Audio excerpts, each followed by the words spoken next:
libérer votre aîné. Ne me dites pas que la famille est libre.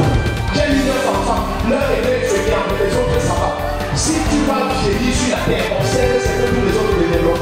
Ça va tomber dans le pouvoir. Parce que l'aîné qui était ta prémisse n'avait pas été dans les mains de Jésus. Il n'est pas glorifié, il n'est pas élevé, il n'est pas placé. N'importe quel combat est total dangereux que ton ennemi est dans ton intimité. Et c'est la photo se va dans la route. La photo se va dans la route. Les cheveux se vont dans la route. Les sous-vêtements se vont dans la route. Et quand tu es dans ton intimité, et ton combat me fait la crampe.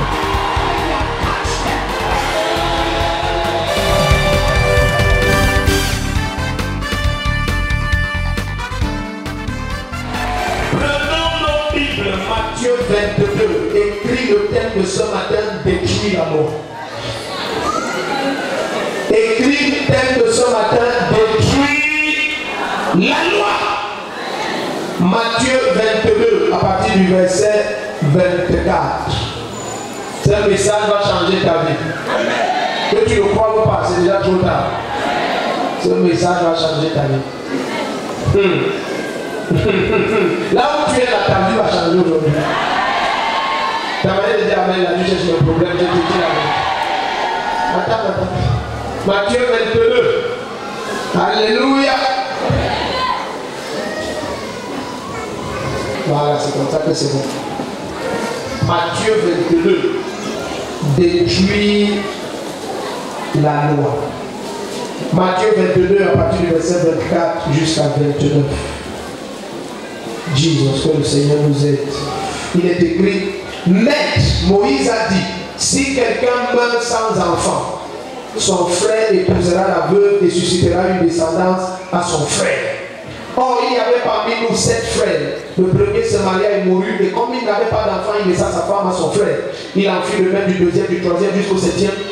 Après eux tous, la femme mourut. À la résurrection, duquel des 7 frères sera-t-elle non la femme? Car tous l'ont eu. Jésus leur répondit, vous êtes dans l'erreur, vous vous égarez parce que vous ne comprenez ni les Écritures, ni la puissance de Dieu. Allons dans 1 Roi 2. 1 Roi 2. 1 Roi 2, à partir du verset 36. Si tu es ici, dis Amen.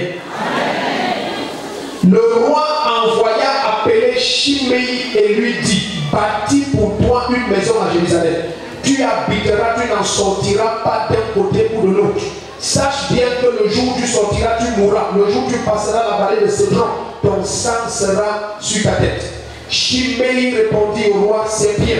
Ton serviteur fera ce qu'a dit mon Seigneur le roi. Chiméi habita longtemps à Jérusalem. Au bout de 3 ans, il arriva que 2 serviteurs de Chiméi s'enfuirent chez Akish, fils de Maca, roi de Gath. Ça c'est chez les Philistins.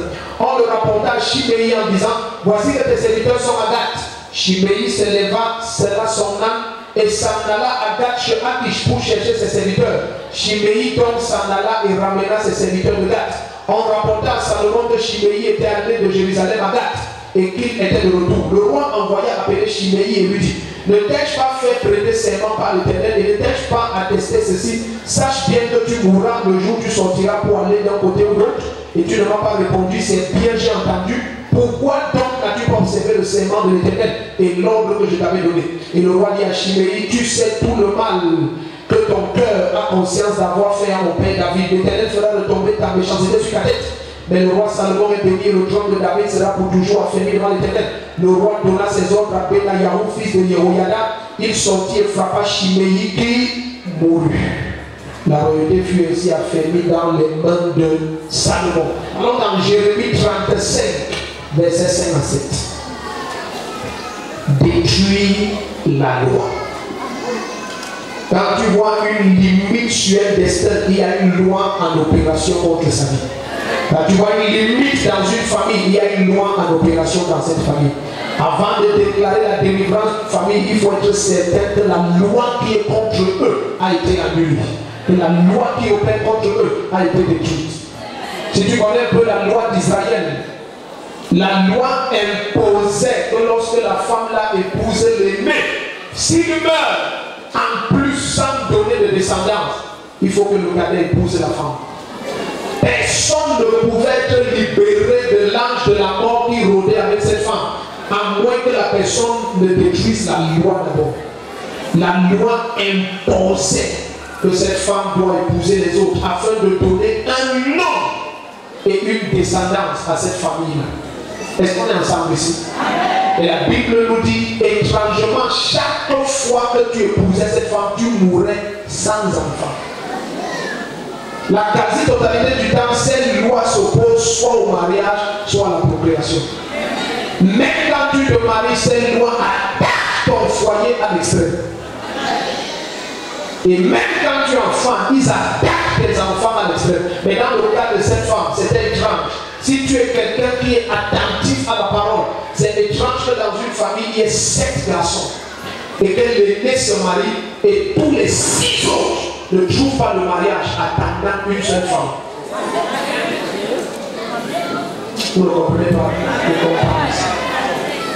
Depuis cette femme a épousé 7 garçons d'une même famille. Comment avant qu'elle n'arrive, aucun ne parvenait à se marier? Les âmes que tu as voyagé. Tu n'es plus ici. Tu connais cette histoire, elle n'est pas une nouvelle histoire pour toi. C'est seulement ce que l'esprit veut que tu vois qui va t'étonner. J'ai dit, c'est 7 garçons d'une même famille. Et tous en âge de se marier. La preuve, elle pouvait épouser le deuxième, le troisième. Donc c'était en âge de se marier. Mais qu'est-ce qui fait que pendant des années, elle épouse le premier, le deuxième ne trouve toujours pas de femme? Tu es calme. La Bible dit tout d'un coup, Shimei est venu dans la présence de Salomon. Et Salomon a placé un décret sur lui. Salomon a dit, le jour où tu dépasses cette limite, tu meurs. Avant de dépasser cette limite, il faut être sûr que tu as détruit la loi qui impose la mort autour de cette limite-là. Là, quand tu vois les familles, quelqu'un construit la maison, il meurt. Il construit sa maison là sans détruire la loi qui commande la mort sur quiconque va couler une dalle. Tu es étrangement surpris. Le jour où il a son visa, c'est le jour où la voiture tombe. Et sa vie s'arrête. Quels que soient les blocages que tu vois dans une famille, une loi est à l'œuvre contre cette famille. Les esprits n'ont la responsabilité de renforcer les lois que les sont contractés et imposés sur cette terre. Et contractés avec eux.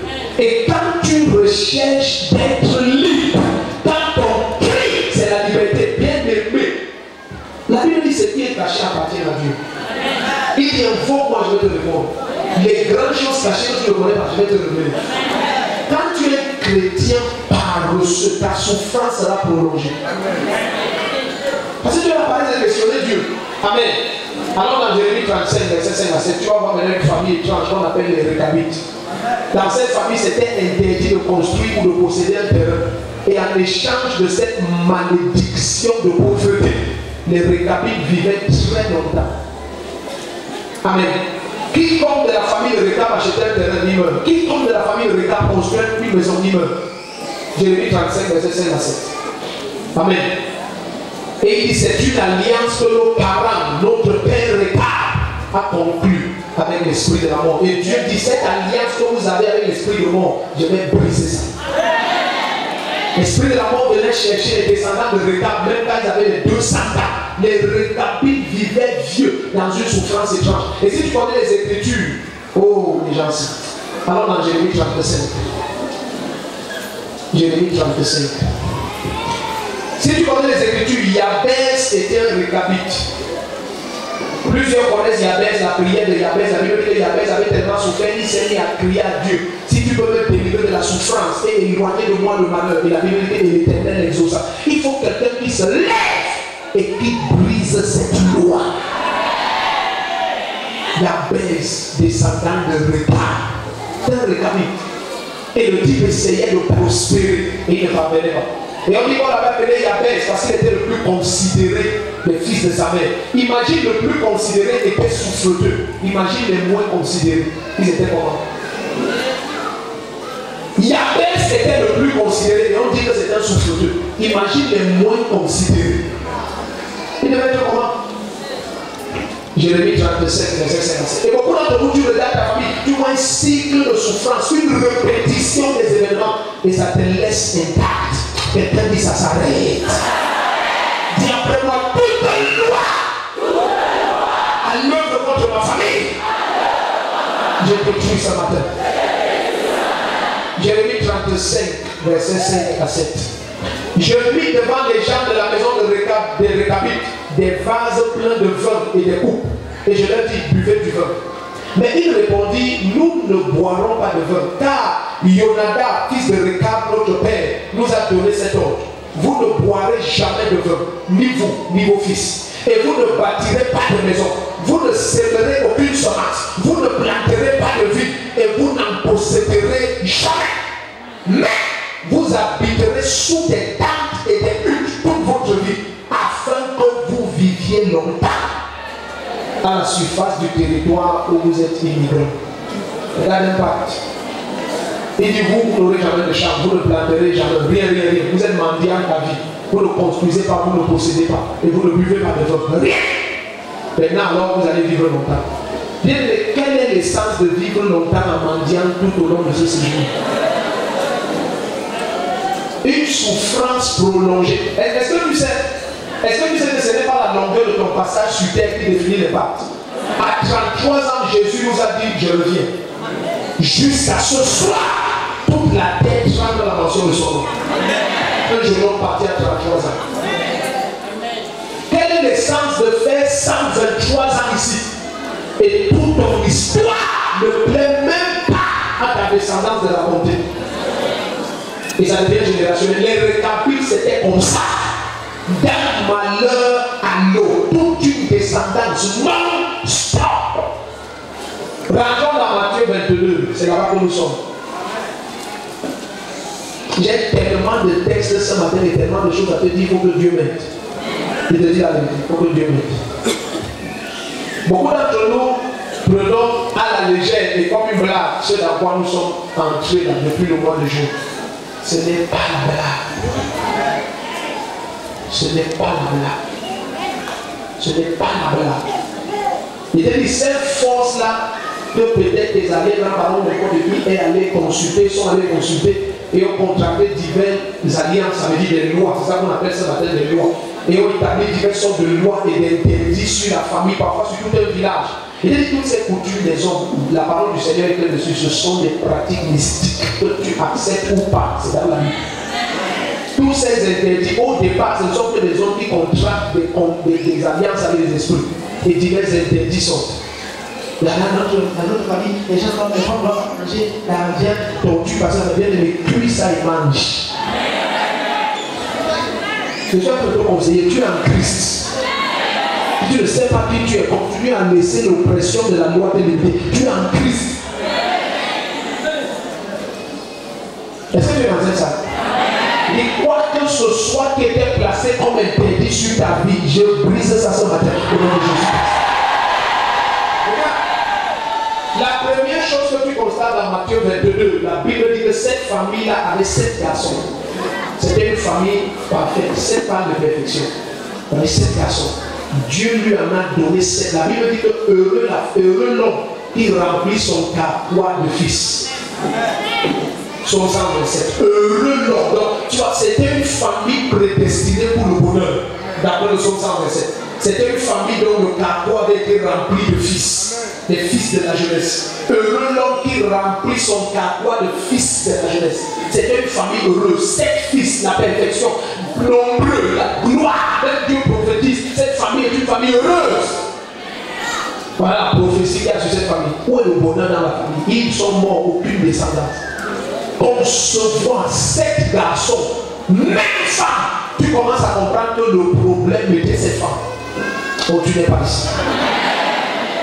Quiconque est entré dans ta famille est devenu une nuisance. L'Esprit de Dieu l'attrape aujourd'hui. Les gens se comprennent. Une seule femme, une seule. Je ne sais pas où on l'a prise, on l'avait prise. Et elle est entrée dans cette famille-là. Tout le monde, personne ne se marie. Vous devez tous m'épouser. Et je ne conçois pas. Vous êtes tous, quelle que soit la grandeur prédestinée pour la famille-là. Elle est venue en mission, il était comme ça. Le livre de Psaume 127, c'est une famille prédestinée pour la gloire, la grandeur, l'excellence. Le papa savait, quand tu regardes 7 garçons à la maison, Jesus. Je Tu sais que même si on fait comment, personne ne peut éteindre ton nom sur terre. Mais si tu ne brises pas la loi qu'il faut qu'à chaque génération, ta famille recommence à zéro, une pareille femme risque d'entrer dans la famille. Ou un pareil homme, c'est vice-versa. Est-ce que tu es ici? Mais ça, c'est la première chose que tu observes, que tu regardes cette histoire. C'est que ce monsieur avait rempli son caractère de fils. C'était un peu. D'après la loi en Israël, il devait danser tous les jours. Oh, Dieu m'a béni. Qui est comme moi? Oh, alléluia. Oh, Dieu, 7 fils. On ne comptait pas les filles en Israël, donc peut-être même 12 filles. Oh, alléluia. Jesus. Amen. Il ne connaissait pas. Tant que la loi qui est contre ta famille persiste, tu risques d'affronter des problèmes que tu ne connais pas d'où ça vient. Et je te dis que cette puissance, il ne respecte pas ton bavardage et tes apparences. Il pourchasse le sang qui coule dans tes veines. Et je te dis l'autre jour, le seul langage que Satan écoute et se soumet, c'est le langage de la puissance. Il n'a aucun autre langage qu'il respecte. Aucun. C'est ça que Jésus dit, cette sorte ne sortent pas le jeûne de la prière. Il n'a pas suffisamment de lamentation pour qu'il parte.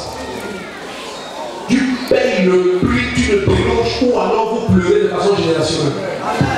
Quelqu'un doit être prêt ce matin. Je dis quelqu'un doit être prêt ce matin. Je dis quelqu'un doit être prêt ce matin. Alors, Genèse 25, partie du verset 26. On va regarder tout ça en esprit, je veux qu'on a une fois. Genèse 25, à partir du verset 26. Alléluia. Genèse 25 à partir du verset 26. Ici tu connais un peu cette histoire, au verset 20, la Bible dit que c'est à 40 ans Isaac a épousé Rebecca. Et tout d'un coup on va nous dire c'est à 60 ans que Esau et Jacob sont nés. 20 ans d'attente. Dans cette famille, c'est déjà une malédiction. Amen. C'est déjà une malédiction. Avant eux, leur grand-père a attendu plus longtemps. Abraham a attendu pratiquement 40, sinon 50 ans. C'est à 100 ans qu'il a son enfant. On ne nous dit pas à quel moment il a épousé sa soeur. Mais c'est à 100 ans après les années d'attente. Et ce n'est pas au niveau d'Abraham qui avait ça. Terah, leur arrière-grand-père à 30 ans avait déjà accouché. Quand ça arrivait à Abraham, c'est à 100 ans. Tout le monde pour l'ennemi connaissait. Amen. Est-ce que tu es dans cette salle? L'ennemi connaissait. Quand tu veux sortir de quelque chose de générationnel et de familial, affronte la loi qui t'empêche de jouir de ce qui t'est prédestiné. Voilà pourquoi tu vois beaucoup de personnes qui te disent que ok, personne n'a construit dans ma famille, moi aussi j'ai construit, maintenant j'ai construit, c'est bon. La loi là, il n'a pas vaincu d'elle. Quelques temps après, tu entends que oh, là où il a construit, le délégué a tracé Yaoundé, ça passe sur sa maison. S'il ne casse pas à ses frais, chaque jour qu'il laisse, il va payer 100 000. Avec tes propres mains, tu te mets à casser ce que tu te vantais d'avoir construit.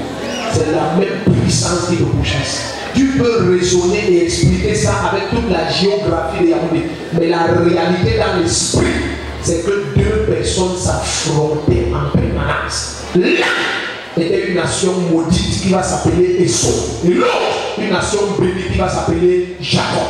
C'est quelque chose que tu vois sur cette terre et tu ne comprends pas. C'est le fruit de grands affrontements dans l'esprit.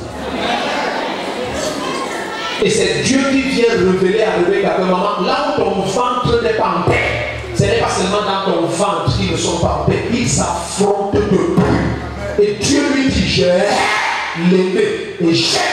Donc Dieu les connaissait déjà. Pourquoi Dieu dit j'ai, c'est qu'il les connaît depuis. Les deux s'affrontent dans l'esprit depuis. Oh, les gens ne sont pas dans cette salle. Et puis certaines puissances affrontent ton destin depuis tes temps immémoriaux.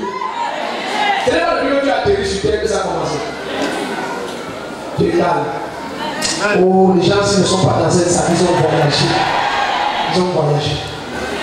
Je veux que tu comprennes pourquoi tes pieds-ci doivent être au monde aujourd'hui. Je veux que tu aies la claire lumière indiscutable.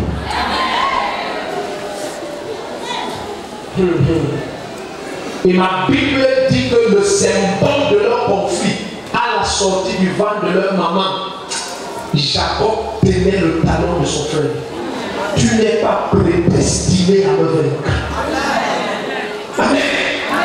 Même si tu sors en premier, j'ai le dessus sur toi. Et leur papa dans l'ignorance, parce que c'est Isaac qui a fait ça. Dans l'ignorance, quand l'autre sort avec les poils partout, il dit ah ça c'est Esau. Il est où? Et l'autre sort dans le talon, il dit oh ça c'est Akel. Akel me dit talon. Il dit Yacoub. Ça veut dire celui qui tient le talon. Et son nom c'est Yacoub. Amen. Comme vous dit le supplanteur. Il ne supplante pas. Est-ce qu'on a ça? Jacob ne supplantait pas. Là, pendant Dieu va le rapporter, Dieu lui dit, ça n'a jamais été ton nom. Tu portes ma présence, tu es le chant de Dieu.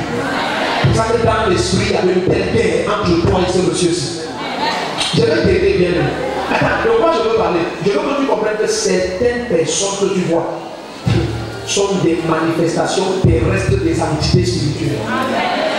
Donc, comme tu voyais Esau là, Esau n'était pas que le fils. On dit qui est Esau? Oh, Esau c'est le fils de Rebecca et d'Isaac. Tu as fait Esau c'est quelqu'un que Dieu hait depuis toute l'éternité et qui vient se manifester sur terre. Et Dieu va passer tout son temps à maudire Esau et sa descendance jusqu'à ce matin. Donc voilà d'où vient cette femme. Et elle est entrée dans cette famille. Oh, ils sont passés. Pareille femme entre dans cette famille, il y a un combat que cette famille aurait dû remporter et qu'ils n'ont pas remporté. Je vais t'amener pas à part. Si tu me perds en route, tu ne vas rien comprendre de ce message. Sois focalisé. J'ai dit maintenant, Esau et Jacob bagarrent. Et quand ils sortent, ce qu'on voit, c'est deux êtres humains. Mais Dieu dit deux nations s'affrontent dans ton ventre. Quand ils ont sorti, tu vas voir des individus, mais ça y est. Tu vas sortir à tes yeux. Tu verras deux individus, mais je t'annonce deux nations s'affrontent dans ton ventre.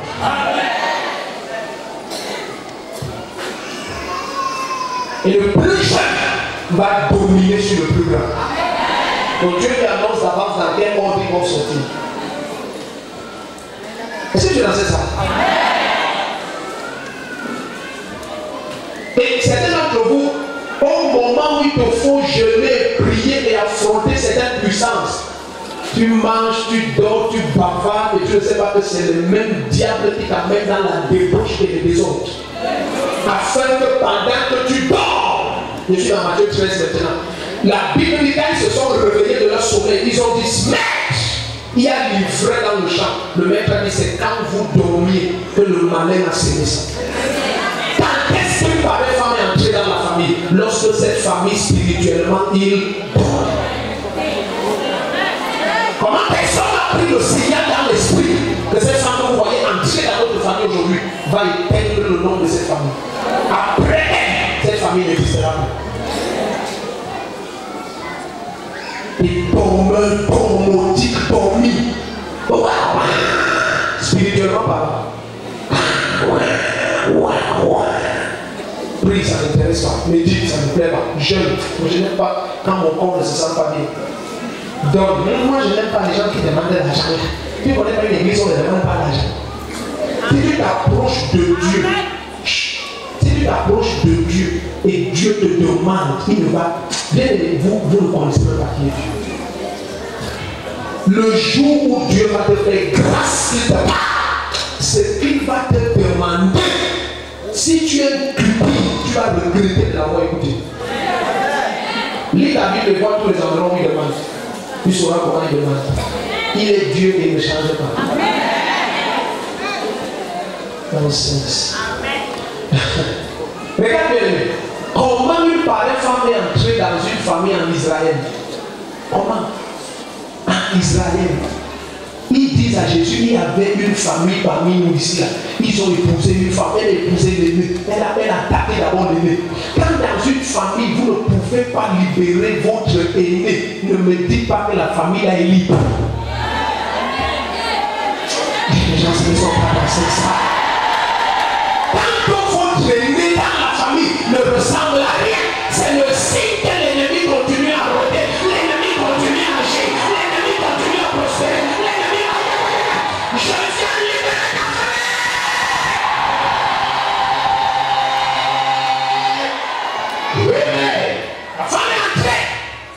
elle attaque l'aîné directement.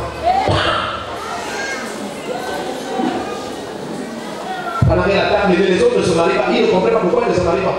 Elle vous maintient là, je finis avec lui, au suivant. Et elle opère sous le principe de la loi. N'oublie pas que Dieu a condamné le péché dans la chair et que la loi est venue pour amplifier ce péché et que la mort est venue par la loi. La mort règne pas par la loi. La mort. Donc cette femme vient comme un agent de la mort qui va prendre avantage de la loi et imposer la mort dans toute la descendance de ce monsieur. Et l'ange de la mort est entré dans sa famille et peindre son nom sous ses yeux. Et il est dans l'église, il ronfle et il somnole pas. Quel est le jeune pour commande de te réveiller en fin ce matin? Oui,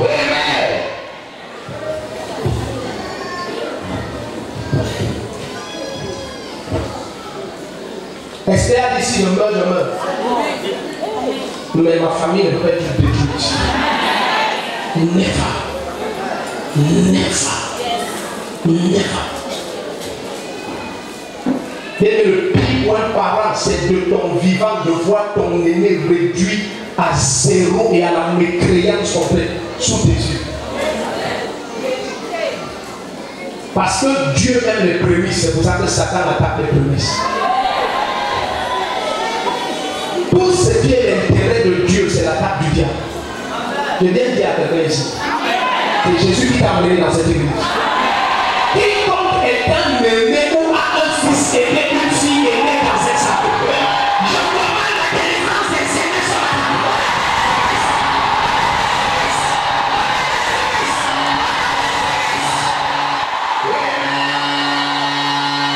C'est moi. Souvent l'oppression que l'aîné a, aucun cadet n'aura jamais. Parfois, au temps de l'aîné, tu ne connaissais pas Jésus-Christ. Parfois, au temps de l'aîné, c'est le temps où c'est les gens qui conduisaient ta vie. Et l'aîné a subi toutes sortes de pratiques d'incantation, de lavage, d'excision. Il a subi ce qu'on ne peut pas subir. Et toutes les pratiques et les coutumes de la terre, en Amérique, en Europe, en Asie, en Afrique, toutes les pratiques mystiques du monde réclament les aînés. Alors je viens dire à quelqu'un dans cette salle, je tiens au nom de celui qui est assis au passé du ciel de la terre. Je tiens au nom de Jésus-Christ. Je déclare, tous les aînés sont libérés.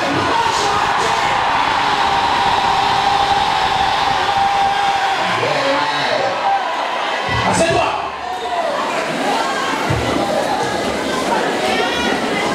Regarde, suis-moi ici.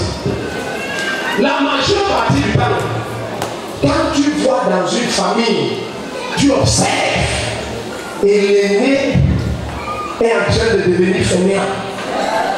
Ne le traversez pas et vous avancez. Oh, les gens s'y me comprennent.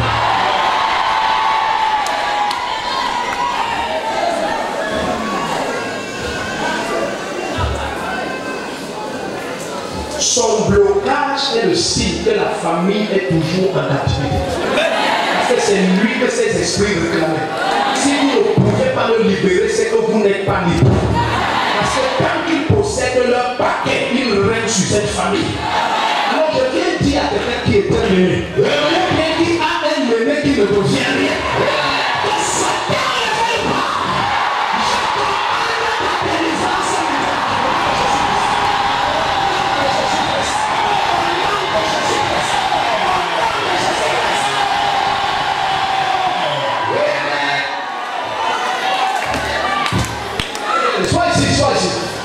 Ça fait que dans plusieurs familles, ce que les leaders ont dit, capture l'aîné, mais ils laissent les autres. Et quand la famille en veut, elle croit que dans tous les cas, j'ai eu 9 enfants, l'un aîné est fainéant, mais les autres ça va. Si tu vas vieillir sur la terre, observe ce que tous les autres deviendront. Ça va tourner un à un. Pourquoi? Parce que l'aîné qui était ta prémisse n'a pas été dans les mains de Jésus. Il n'est pas glorifié, il n'est pas élevé, il n'est pas rien dans ses tatatou. Et les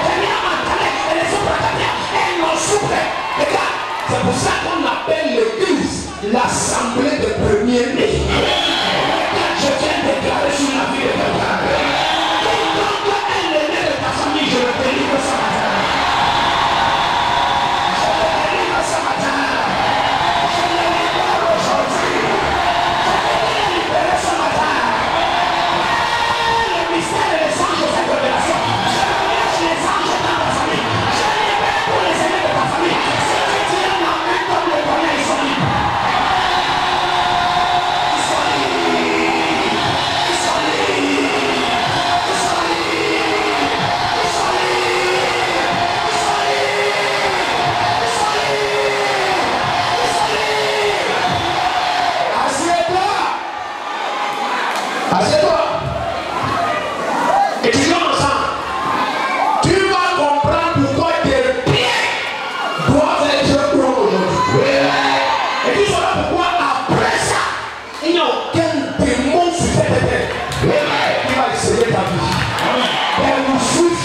Ce qui oppresse une famille oppresse quasiment toujours autour des affaires maritales. Le mariage et l'appropriation, c'est toujours autour de ça. Mariage et l'appropriation, mariage et l'appropriation, mariage et l'appropriation. Ils attaquent soit ton mariage, soit l'appropriation. Soit ils t'empêchent de te marier, ou ils permettent que tu te maries, mais très mal. Ou ils t'empêchent d'enfanter, ou ils attaquent tous les enfants que tu enfantes. C'est toujours autour du mariage et de l'appropriation. Et cet agent de Satan est entré dans cette famille. Parce qu'il dormait.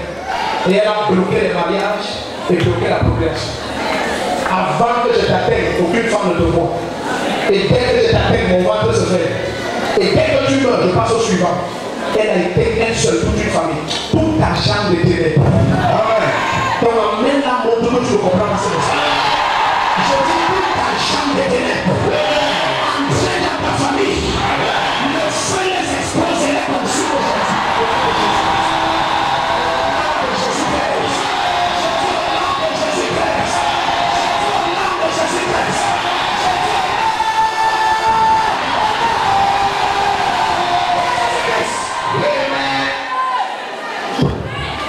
Assieds-toi. Regarde bien le. Si tu es un homme sage, tu connais que il y a des enfants qui sont mûrs pour le mariage, mais ils ne sont pas mûrs pour le choix du conjoint. Hein? Quand ton enfant a 5 ans, il est mûr pour l'école, mais il n'est pas mûr pour le choix de l'école. Hein? Est-ce que c'est l'enfant de 5 ans qui choisit son établissement? Mais il est mûr pour aller à l'école.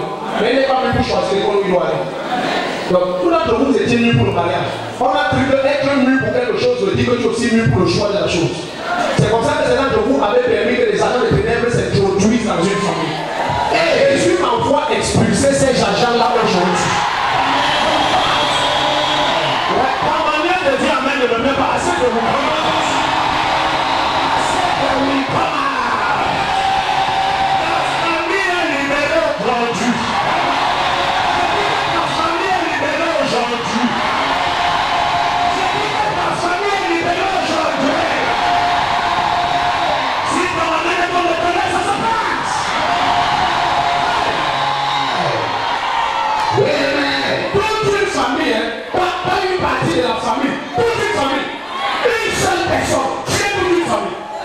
Et quel pour le monde? Tu as entendu une famille, j'ai entendu une famille ils perdaient les gens tous les 6 mois. Je ne veux pas dire des bêtises, mais ils ont perdu 16 personnes. Tous les 6 mois, pas que ça dépasse 6 mois.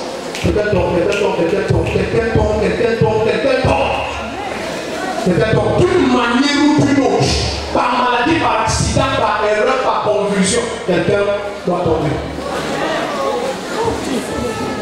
Bien, n'importe quel combat est total dangereux que ton ennemi est dans ton intimité. C'est pour voyager.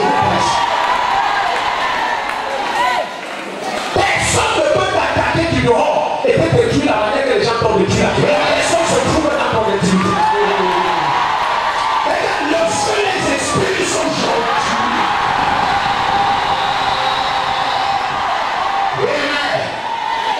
Tu penses pour amener ta photo sur le marabout, c'est ton voisin qui habite dans notre quartier là. Et c'est ta photo se balade en route. Ta photo se balade en route. Tes cheveux se baladent en route. Tes ongles se baladent en route. Tes sous-vêtements se baladent en route. Et quand tu es dans ton intimité et ton combat me fait la trappe. Fire catch them. Je vais te dire la vérité en face. Que ce soit ton oncle, ta tante, je m'en fous.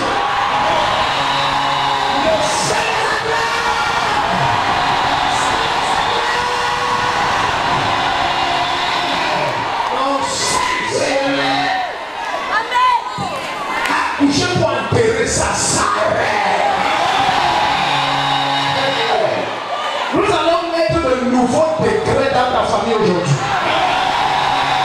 On va voir quel démon va résister à ces décrets-là.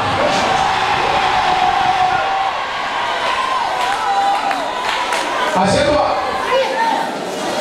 Il dormait, c'est ça que l'ivraie est entré. Une chose chose que tu dois comprendre concernant l'ivraie, l'ivraie empêche que les bonnes semences portent du fruit. Dès que l'ivraie entre dans une famille, toutes les bonnes plantes deviennent stériles. Moi, les gens se sont parlés. Je suis seul dans cette salle pour le message ici. Et une chose que vous devez comprendre concernant l'ivraie, si dans ton champ de maïs, il y a des sissonnements qui poussent, tu auras des maïsiers, et même en français, tu auras des maïsiers avec des épis vides, stériles. Tu travailles 20 ans, rien à montrer de ton travail. Quelqu'un te regarde après 30 ans de travail, tu n'as rien. Parce qu'il y a l'ivraie à côté de toi.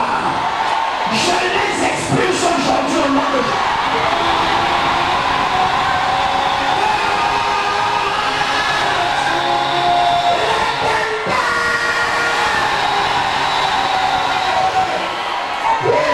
C'est toi. Quelqu'un qui amène ton nom dans les rivières et les fleuves tout de nous. Quelqu'un qui attaque ton argent sous les océans. Et toi, tu étais ministre hier, tu es mendiant aujourd'hui. Quand tu donnes ton rang social, Dieu, accepte ça. Personne ne parvient à croire. Je dis que diable, tu es un bâtard. Je viens au nom de Jésus et je restaure le destin de mes enfants. Il dit, me voici avec les enfants que Dieu m'a donnés. Je vous connais, c'était la promotion de jeune pas. Là, tu ne vas jamais jeûner. C'était parmi nous prêchons comme ça dans des choses que je ne vais pas te dire. Mais bien aimé, quel que soit le diable, d'où qu'il vienne, je vais voir quel démon va dépasser Jésus pour ce jour.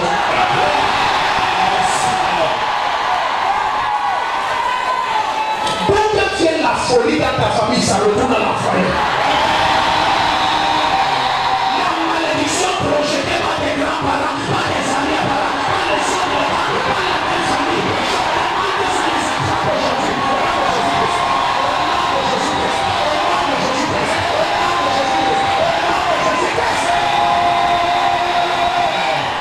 Oui, mais donc maintenant, c'est bon, tu commences à comprendre deux choses.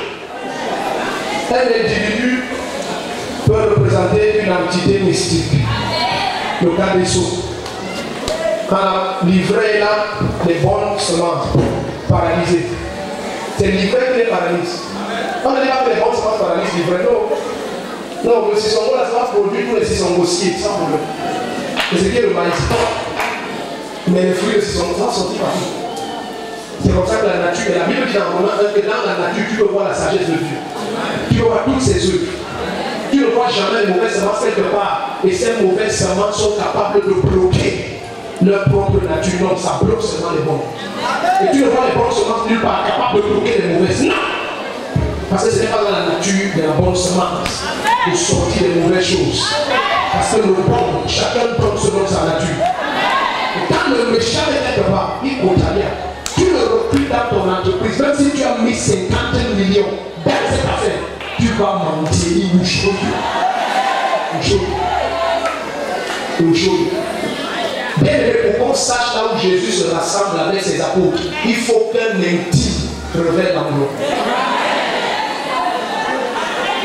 Et même quand tu arrives à l'endroit, pour que tu saches qui est Jésus, il faut qu'un intime lui donne une bise. Quiconque est dans ton intimité. Regarde, des choses étranges vont arriver dans ta famille. Je te dis la vérité. Des choses étranges.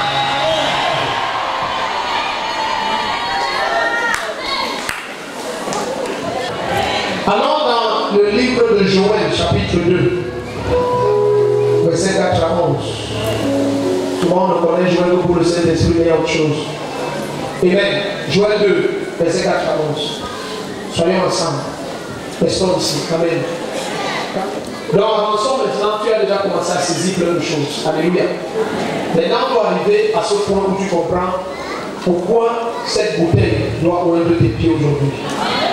Tu dois arriver à ça. Allons dans Joël 2. Amen. Quand Moïse va donner les bénédictions prophétiques sur les 12 fils d'Israël, Il va dire sur Aser quelque chose de très important. Il va dire que Aser est la faveur de ses frères. D'autres versions disent que Aser soit en faveur à ses frères. En anglais, on dit let Asa have acceptance. Que Aser ait l'acceptance. Amen. Amen. Et il va donc dire que pour cela, que ses pieds soient trempés dans l'eau. Amen. On va arriver à ça dans le Deutéronome chapitre 3 tout à l'heure. Joël 2, verset 91. Amen. Amen. Une chose que tu vas constater très vite concernant ces attaques qui sont des conflits spirituels et qui imposent des lois sur les familles, c'est qu'une première chose que ces lois te refusent d'avoir, c'est une possession ou des possessions particulières. Amen. Amen. Donc, tu peux voir une famille où tout le monde est marié sauf l'aîné. Tout le monde est aisé sauf l'aîné. L'aîné continue à tendre les mains au cadet.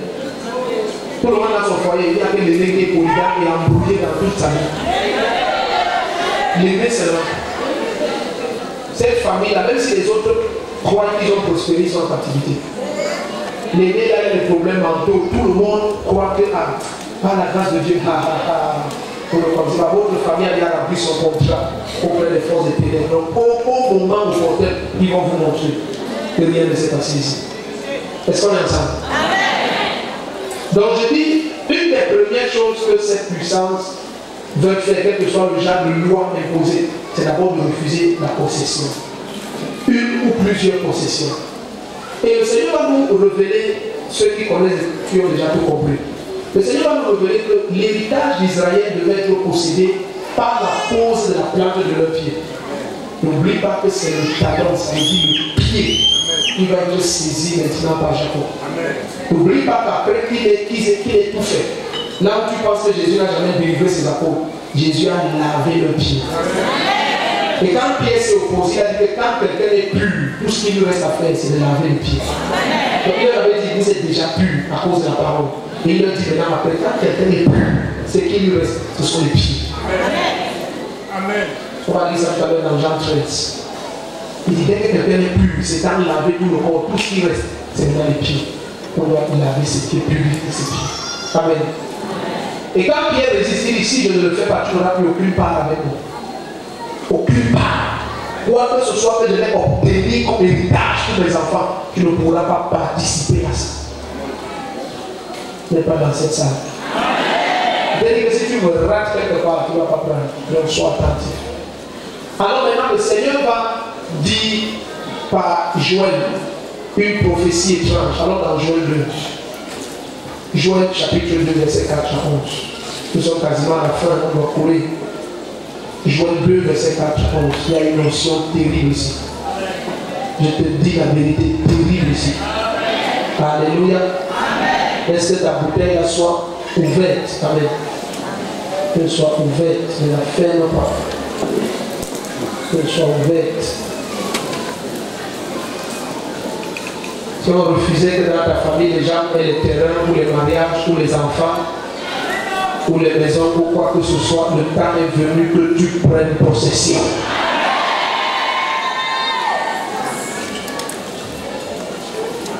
Et c'est à cause de ce mystère que je suis obligé de courir. C'est à cause de ce mystère que si Josué doit remplacer Moïse, il doit contracter la même grâce qui était sur les pieds de Moïse. Moïse a pensé que ça suffit comme je lui ai imposé les mains. C'est ça que Moïse peut faire. Deutéronome 34, verset 9. L'esprit de sagesse reposait sur Josué car l'homme de Dieu Moïse lui avait imposé les mains. Amen. C'est ça qu'il peut faire. Amen. Mais Dieu va oindre tes pieds. Maintenant, de la même manière que dans Exode 3, l'ange de la présence de Dieu, ça veut dire le Saint-Esprit, a dit à Moïse, déchausse-toi, ôte les sandales de tes pieds. Car le lieu sur lequel tu te trouves est saint. Pose la plante de tes pieds. De la même manière, le capitaine de l'armée de l'Éternel, le Saint-Esprit, le commandant en chef, celui qui disperse l'ennemi, qui vient comme un feu, il s'est tenu devant Josué et il a dit déchausse-toi. Ça, ce n'est pas un ange normal. Dans Apocalypse 19, les anges disent que ne nous adorez pas. Ne vous prosternez pas devant nous, parce que nous sommes vos serviteurs. Mais ces deux-ci, c'est identique, la même personne. C'est l'ange de la présence de Jéhovah, c'est le Saint-Esprit. Il a dit à Moïse, tes pieds doivent toucher ce lieu. Ce lieu est saint. Ce lieu est le lieu élevé où je veux que tu marches. Amen. Et deux fois de suite, que ce soit dans 2 Samuel 22, verset 34, ou dans Habakkuk 3, verset 19, la même prophétie revient. Mot pour mot. 2 Samuel 22, 34 et Habakkuk 3, 19. Note ça. Il dit, tu rends mes pieds semblables à celles des biches. Tu me fais marcher sur les hauteurs du pays. Amen. Amen. Tu rends mes pieds semblables. Comment l'Éternel rend des pieds semblables à celles des biches? En faisant que tes pieds contractent son huile. Contractent l'huile de sa présence.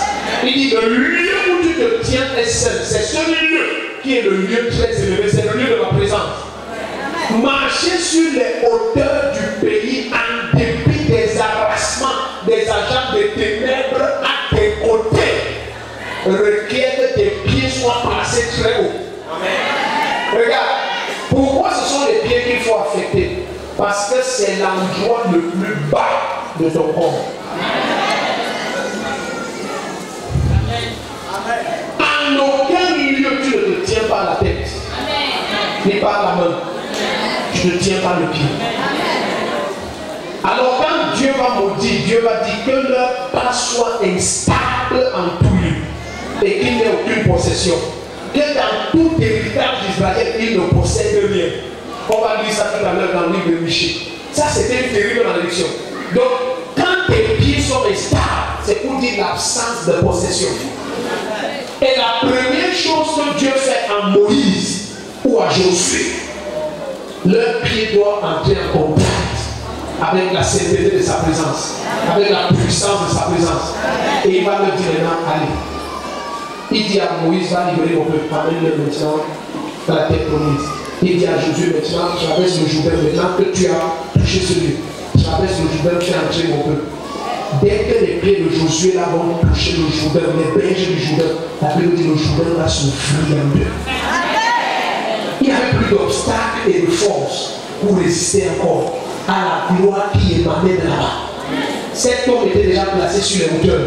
Là où on le refusait d'arriver depuis des années. Cette huile, cette puissance, cette gloire l'avait déjà transporté là-bas. Au milieu de son place. Regardez bien. Sois ici, sois ici, sois ici, sois ici. Jésus-Christ vient comme un premier-né. Pas seulement pour Marie, mais premier-né aussi de toute la nouvelle création. C'est aussi le premier-né d'entre les morts. Il vient aussi comme un premier. Sois attentif, ne rate pas le moment M ici. Hello! Le niveau de grâce dans lequel tu vas fonctionner, ça va changer. Donc on peut retrouver le verset 4 à 11. Parmi le Père, là où je disais tout à l'heure, c'est pas grave.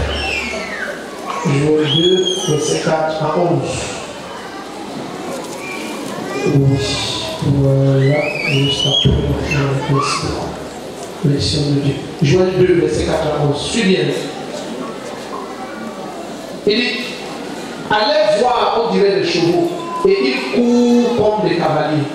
Allez entendre, on dirait un bruit de char sur le sommet des montagnes où ils bondissent. On dirait un pétillement de la flamme du feu quand elle consume le chaume.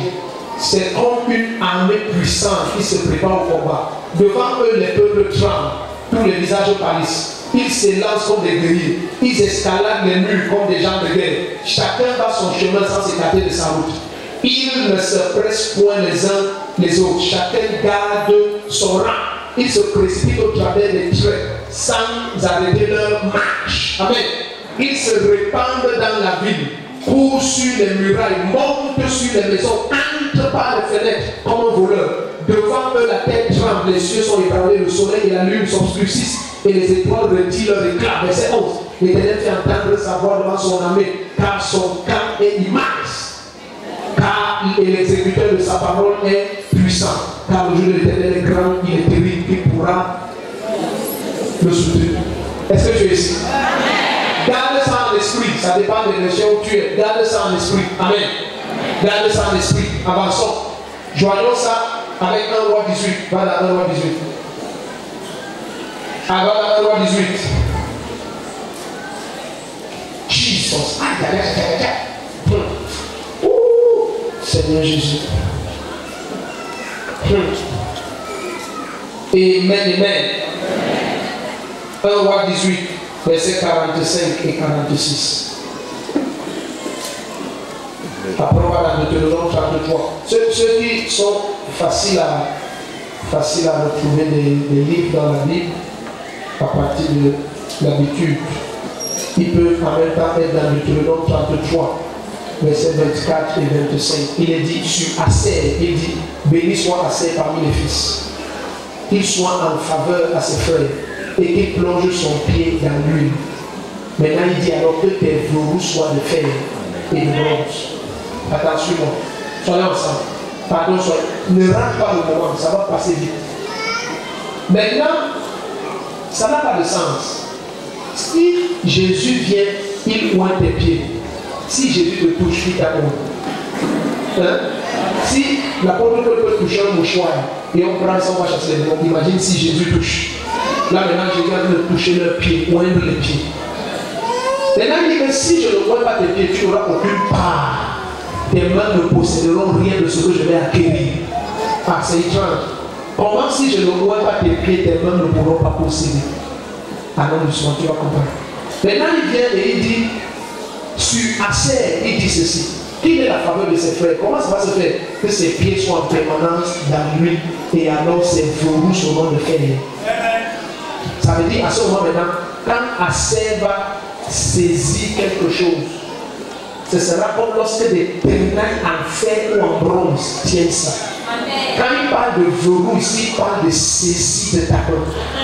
Il dit à cause de la manière dont tes pieds seront points, tu vas tenir le mariage comme ça. Un démon avec la loi de célibat va se fatiguer à essayer d'arracher, il n'y aura pas moyen. Il dit, non, attends, je veux que tu comprennes la relation. Mais il parle de oindre tes pieds. Et il dit que tes verrous seront de fer.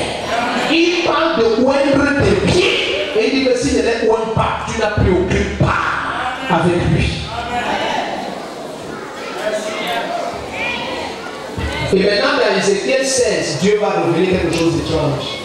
Il va dire, Jérusalem, vous savez pourquoi vous renouvelez toujours dans le péché? Il dit parce que le jour où vous êtes né, on n'a pas coupé votre cordon ombilical. Et il dit, on ne vous a pas lavé avec l'eau pure. Et il dit qu'on ne t'a pas frotté avec du sel. Et si tu continues le texte encore plus bas, et il dit qu'il y avait absence d'huile sur tes pieds. Où est le rapport? Pourquoi est-ce que si on n'a pas fait tout ça, ma vie est condamnée à ne rien posséder? Est-ce que tu es dans cette salle ici? Mais tu as voyagé. Aucune possession et aucune acquisition n'est faite avec autre chose que 3 éléments de ton être: ton cœur, tes yeux et tes pieds. Quoi que ce soit que ta foi prenne, ça t'appartient. D'aussi loin que tes yeux voient, ça t'est donné. Tout ce que la plante de tes pieds fout, ça t'appartient.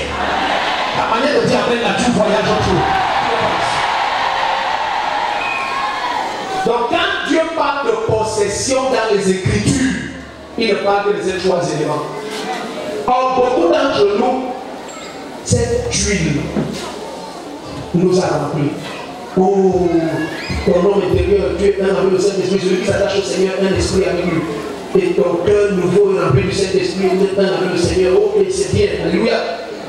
Oh, gloire à Dieu, maintenant, ta foi prie beaucoup de choses, tu vois beaucoup de choses. Dans tes songes, tes visions, tes yeux voient plein de choses, ta foi prend plein de choses. Mais tes pieds, où te trouves-tu? Où es-tu planté? Es-tu sous le règne de fonctionnement des lois de ta famille? Ou dans les lieux élevés sur les montagnes où se trouve la gloire et la présence de Dieu? Est-ce que tu fonctionnes à partir des bas-fonds ou du sommet des montagnes? Il dit quand il pointe tes pieds, il est rassemblable à celle des biches. Et il te fait marcher sur les hauteurs du pays. En l'absence d'onction dans les pieds, tu n'as pas de faveur auprès de tes contemporains. Donc, je joins plein de textes. Vous allez dire, suis-moi. Je joins plein de textes ensemble. En l'absence d'huile maintenant sur tes pieds, il dit assez doit être en faveur à ses frères, que ses pieds soient dans l'huile et ses verrous sont dans le feu. Alors là, tu observes quelqu'un, tu ne comprends pas. Et la Bible dit qu'ils sont beaux les pieds des messagers de bonne nouvelle. Parce que c'est à partir de ces pieds que tout le parfum de son destin, toute la splendeur de son destin, toute la gloire de son destin, ça manifeste. Même si quelqu'un avait utilisé la poussière de tes pieds ou tes chaussures, le feu doit les attraper.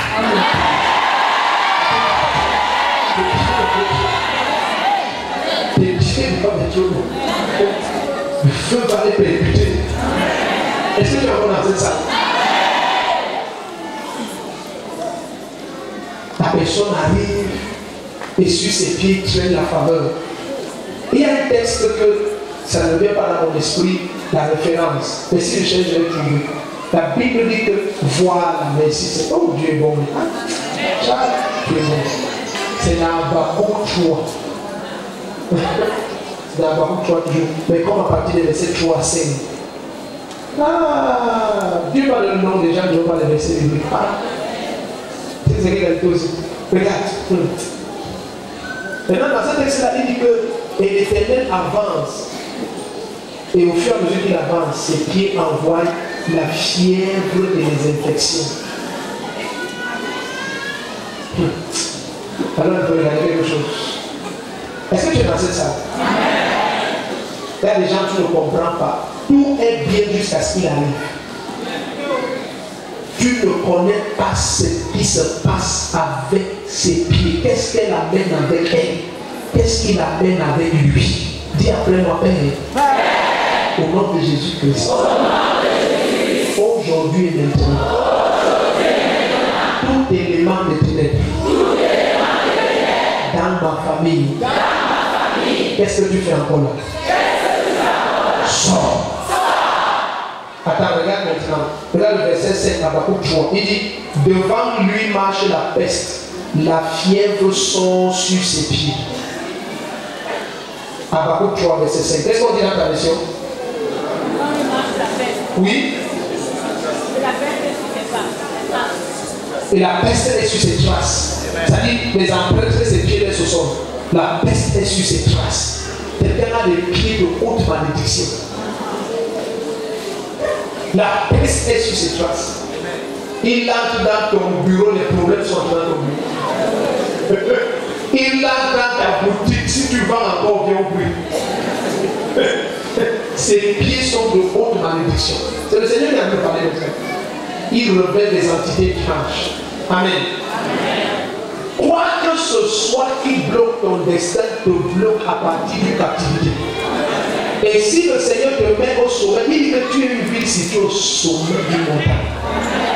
Dès que le Seigneur te permet d'entrer en contact avec la sainteté de sa présence par le canal de la plante de tes pieds, et en plus il pointe tes pieds, trois choses se passent. La première chose est la faveur. La deuxième chose, tes possessions. Est-ce que tu veux penser ça? Oh non, tu n'es pas encore là. C'est pour ça que ne laisse pas n'importe qui avoir accès à tes pieds. Est-ce que tu es ici? Ne laisse pas n'importe qui avoir accès à tes pieds. Amen. Pendant que tu pointes tes pieds là, pense d'abord à l'aîné de ta famille. Et si tu es l'aîné, tu es la bonne personne.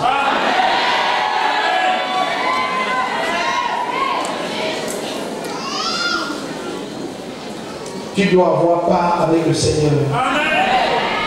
L'agneau qui a été immolé est digne de recevoir pour nous richesse, gloire, honneur, louange, ainsi de suite. Amen. Ta vie ne peut pas être différente de la richesse, la gloire, l'honneur, la splendeur, non. Et les pieds là ne peuvent pas continuer à être victimes et à servir en un lieu où c'est d'autres pieds qui possèdent le lieu. Imagine cette femme entrer dans une famille, éteindre le nom de la famille, et qu'il y ait quelqu'un dans cette famille dont les pieds étaient sortant de la présence de Dieu. Il va déloger cette femme. Même si la peste sort sous ses traces, il va déloger cette femme. C'est le genre de personne de Habakkuk 3, verset 5. Sur ses traces, il y a la peste, la mort. Partout tu peux voir ses empreintes, tu vas voir la mort là-bas. Est-ce qu'on est ensemble ici? Et c'est là que tout le monde a lavé tes pieds de votre eau, même scarifié tes pieds de votre eau. Ta gloire va être totalement restituée. Je vais te dire un mystère. Quand on va se déchausser, on aura la plante de nos pieds au sol. Dans ta foi, accepte la réalité. Nous sommes dans sa présence. Et nous sommes au sommet de sa montagne. Il dit, ma maison sera située au sommet de la montagne la plus élevée. Et ma maison sera appelée maison de prière pour tout le peuple. Et je vous conduirai dans ma maison de prière, je vous rassasierai de bonheur. Isaïe 56 à partir du verset 7. Donc c'est là-bas que nous sommes. Et quand la plante de nos pieds ont touché ce lieu, tu connais. Tu es devant le peuple comme Moïse était. Et comme Josué était. Moïse a posé la plante de ses pieds et rien en Égypte ne peut plus l'empêcher de libérer ses frères. Josué a posé la plante de ses pieds et rien à Canaan ne peut plus l'empêcher de partager Canaan. Non seulement tu vas être capable de libérer tes frères, mais tu vas aussi être capable de partager leur héritage à partir d'aujourd'hui. Par manière de dire amen, les gens s'y prêtent. Je suis en train d'aller à un endroit et je viens d'arriver. Amen. Toutes les promesses de Dieu sont mises en Jésus-Christ. Si Jésus est venu avec toutes les grâces que tu vois dans la Bible, il a en lui la grâce de Moïse, la grâce de Josué. Pourquoi? En Jésus habite corporellement la totalité de la divinité. Donc quoi que ce soit qu'il ait eu comme grâce que Moïse a contracté, et quand il est entré en Égypte, Pharaon savait. Pharaon savait. Pharaon savait. Si tu es un ancien des Écritures, la Bible dit que tout ce qui était en rapport avec l'eau, les magiciens de l'Égypte reproduisaient. Mais dès que Moïse a commencé à frapper le sol, le lieu qu'il fout de la plante de ses pieds, les magiciens de l'Égypte ne parvenaient pas à reproduire. Tu vas prendre le total contrôle. Après aujourd'hui, là, quand on va prier maintenant, tu verras. Regarde les deux aussi. Moïse doit poser la plante de ses pieds, mais c'est pour aller vaincre le Pharaon. Josué doit aussi poser la plante de ses pieds parce que maintenant il doit départager Canaan. Deux personnes. Au départ, dans la pensée de Dieu, c'était déjà établi comme ça. Parce que Moïse, c'est Moïse, la loi ne peut pas hériter les promesses de Dieu. Donc c'était déjà prévu que ça doit être en deux étapes. Ses pieds et les pieds de Josué. Tes pieds vont porter les deux.